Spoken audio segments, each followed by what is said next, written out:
My approach to consulting is to build a relationship with my clients, understand what their needs really are, and help them through any challenges. The other thing is, I think all of us are always looking for that ever confidant, and I think hiring a consultant makes a lot of sense.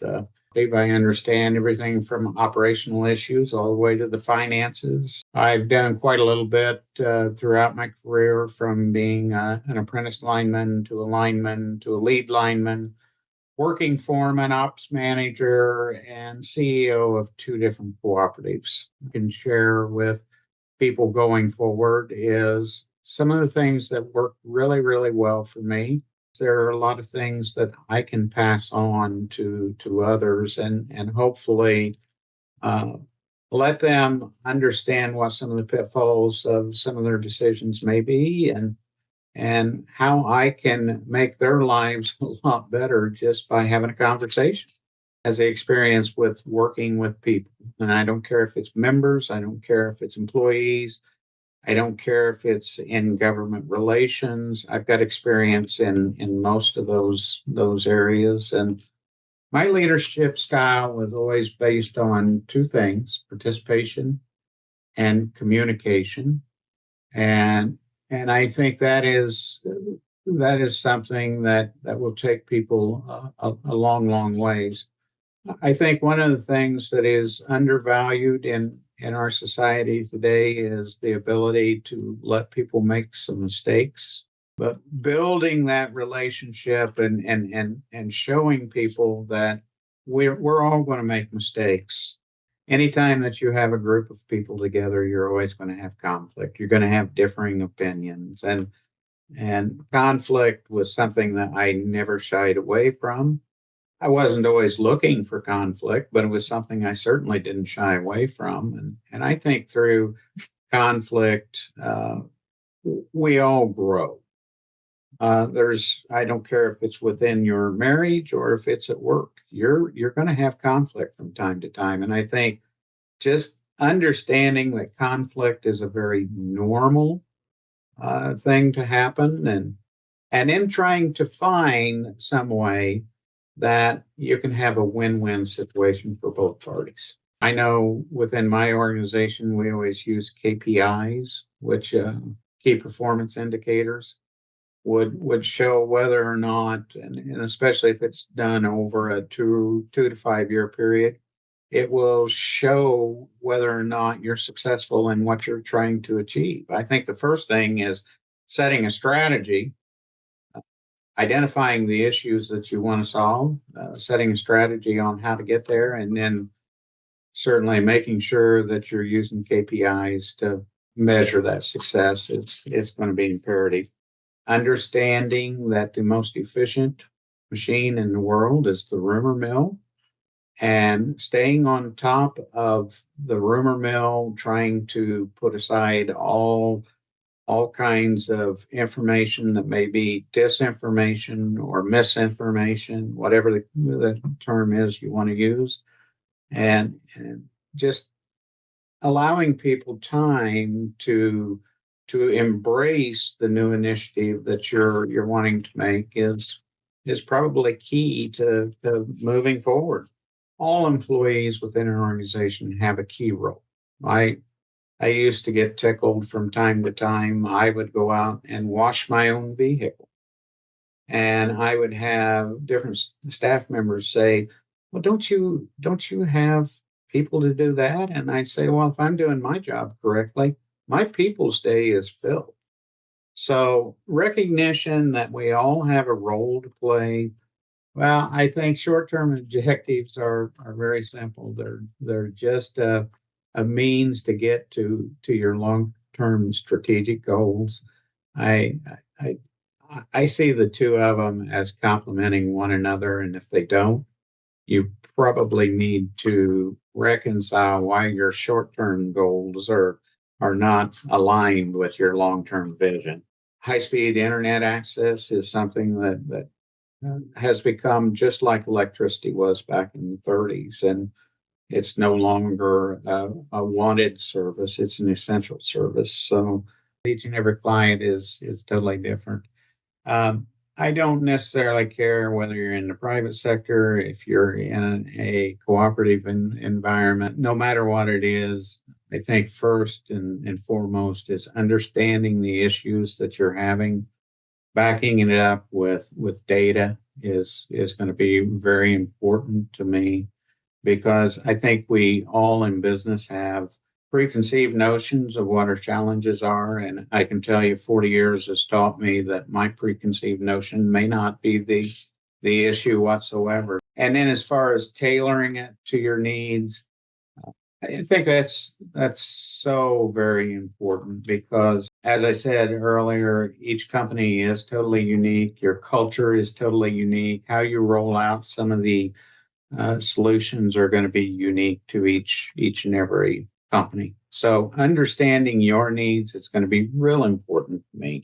Can you describe your process for identifying and addressing operational inefficiencies? Well, it's going to start with having a conversation with you, understanding what you perceive to be the issues.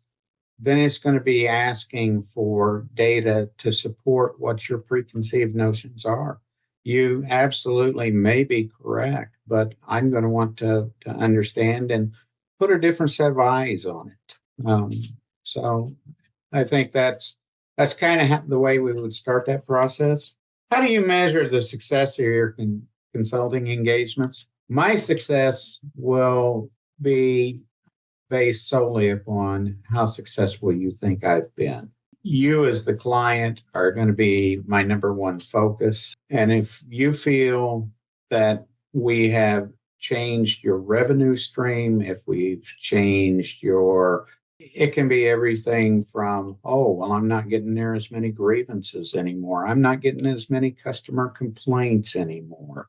Oh my gosh, I was up front and I heard one of my CSRs talking to a customer. I couldn't ask for any more. That's going to be how we define success. I can tell you I'm working with a company right now that we've been working for a year, in changing a client's perception is primarily what it is. The needs are all the same, but working with a client, finding different alternative approaches to how this client needs to work through their challenges is probably one of the biggest things that I see. And how do you handle situations where a client's expectations may be unrealistic? I'm going to communicate what I see the challenges are, and why I see their expectations as being something that they may not be able to achieve. So let's break it down, and let's see if we can't find different goals within. Maybe it is milestones that we try to achieve instead of their overall expectation. What are the most pressing challenges facing the utility industry today? It's the pace at which utilities are moving. Renewable energy or distributed generation. Those are challenges that I think a lot of electric cooperatives are going to have to face. They're going to have to look at rate structure. They're going to have to look at reliability of the system. They're going to have to look at everything all the way down to how many cycles that distributed generator may be putting onto your system, and are you in phase? And I just think that there are so many different items, and then we throw in many electric utilities are trying to put in smart grid technology, which is certainly putting unique challenges on our staffs today. We're hiring a totally different staff member than we were even 10 years ago. So I think the challenges are many, and I'm a guy who went through a lot of this. We had at one time one of the biggest biogas facilities in the U.S. For electric cooperatives. I've faced those in the past, and if you need help with some of yours, feel free to give me a call. What advice would you give CEOs looking to navigate the intersection of utilities and broadband services? Well, first and foremost, all the electric utilities are interacting with their customers in a totally different way with the advent of smart grid. Our customers want to see uh, everything from usage to KW usage to our customers are far smarter today than they've ever been in the past. The world is a much smaller world. They know what's available and how your company interacts with your customer is going to be so very important. How do you envision the integration of smart grid technologies transforming the industry? Well, everything from commercial growth who wants all the information that they can get at their fingertips to even our residential customers are going to want some of that information as well. I think having a smart grid out there, whether it be just metering smart grid, whether it be having a smart system that can actually switch loads and restore service much quicker, is going to be imperative to utilities going forward. The areas that I really want to work within is the management consulting, because I can remember when I first took over, I sat down at my desk one day and I thought, what in the world do I think that I can even do this job? Well, management consulting is nothing more than doing what you do every day. You're just doing it with a different group of people. And and because of my understanding that you have so many different stakeholders within your organization, and I think stakeholders is the key to that. I think employees have a different perspective than maybe some of your government leaders would have. What's important to them, understanding each and every person's perspective, and how can you fit that together to make it a win-win? It's not always an easy job to do, but it's something that I find very satisfying. Executive coaching to myself is nothing more than having a confidant to bounce things off of. And I think that's why it is important to bring in an outside perspective. We all have a certain amount of fear of bringing different scenarios up to especially our very close counterparts. And I think having an executive coach is just somebody that is outside of the organization that does not know the same people that we know, that you can bounce ideas off of. And I certainly, throughout my 40 years in the electric industry, I had certain people that I would lean on.